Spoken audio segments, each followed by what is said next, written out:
Skot mewah Garuda Muda gulung Taiwan, debut manis pemain keturunan, STY beri pesan pemain lokal.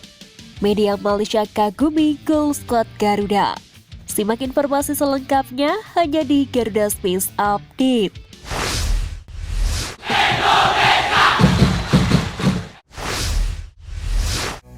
Timnas Indonesia U23 berhasil menang telak atas Taiwan pada laga perdana kualifikasi Piala Asia U23.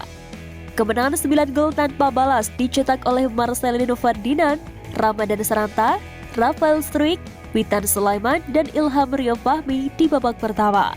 Pada babak kedua, Garuda Muda memperbesar keunggulan lewat gol yang kembali dicetak oleh Marcelino, Elkan Bagot, Hoki Caraka, dan Pratama Arhan. Selisih gol yang besar sangat penting pada babak kualifikasi Piala Asia U23 kali ini. Di lain sisi, kemenangan meyakinkan tersebut menjadi modal penting bagi Sintayong untuk menghadapi Turkmenistan U23 di laga terakhir. Kemenangan telak Garuda Muda atas Taiwan membuktikan betapa matangnya strategi Sintayong pada laga tersebut. Menurunkan pilar utama sejak menit awal, Timnas Indonesia U23 mampu tampil superior lewat permainan bola pendek. Meski begitu, ego antar pemain masih terlihat pada laga kali ini.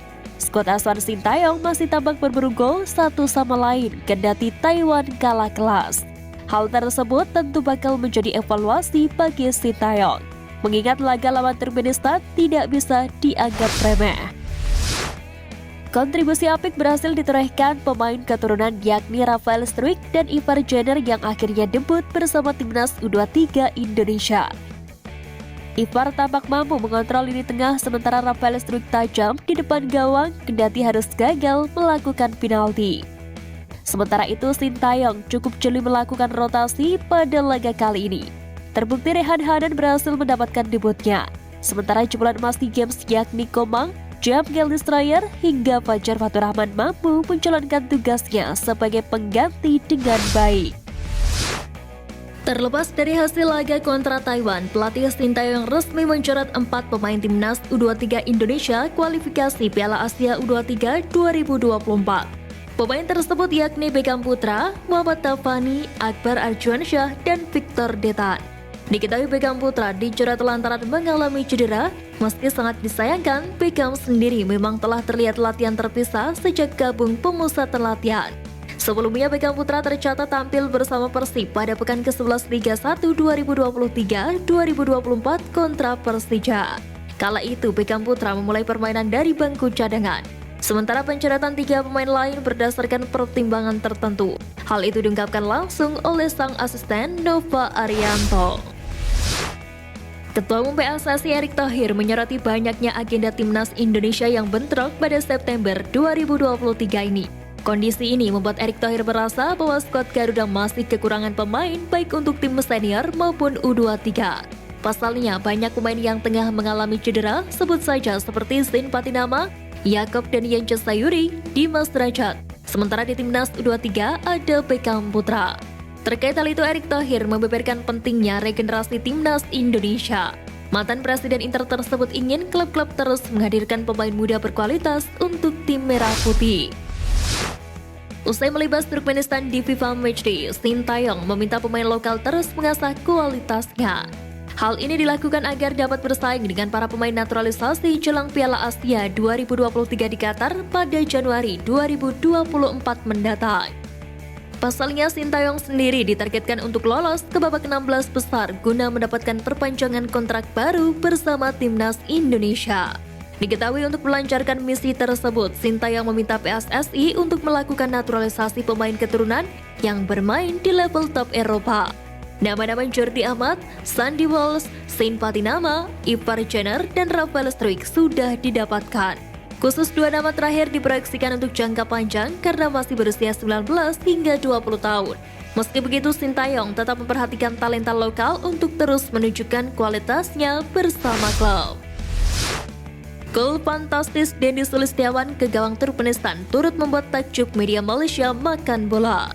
Diketahui gol tersebut bermula dari Jordi Amat yang memberikan bola panjang ke depan.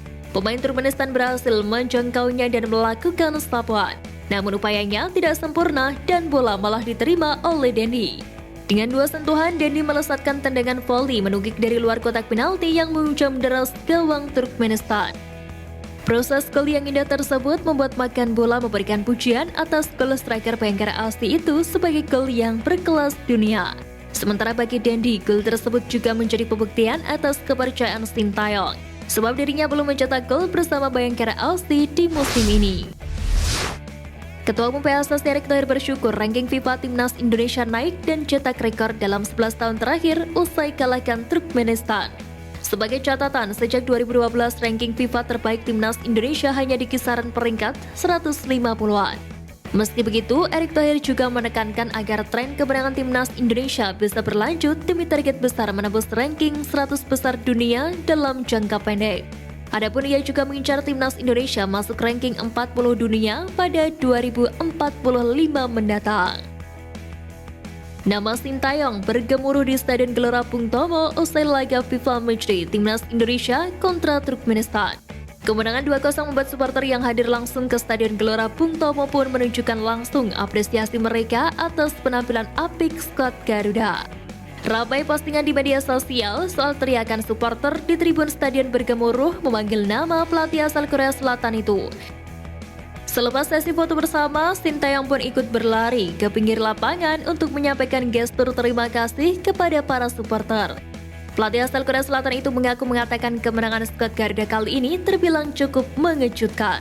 Terlebih saat ini Timnas Indonesia tidak bisa turun dengan kekuatan penuh karena daftar pemain cedera yang cukup banyak, juga pembagian pemain yang turun di Timnas U23 Indonesia. Berdasarkan tinjauan FIFA, diputuskan bahwa rumput jus harus diganti dengan rumput baru.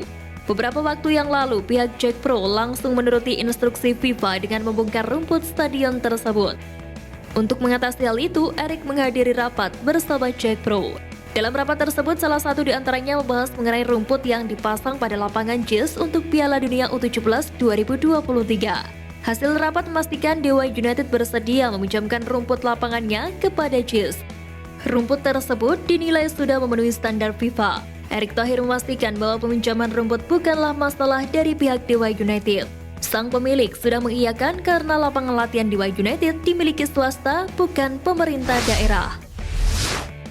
Sekian Flash News kali ini Sobat Garuda, mari terus dukung perjuangan Timnas Indonesia.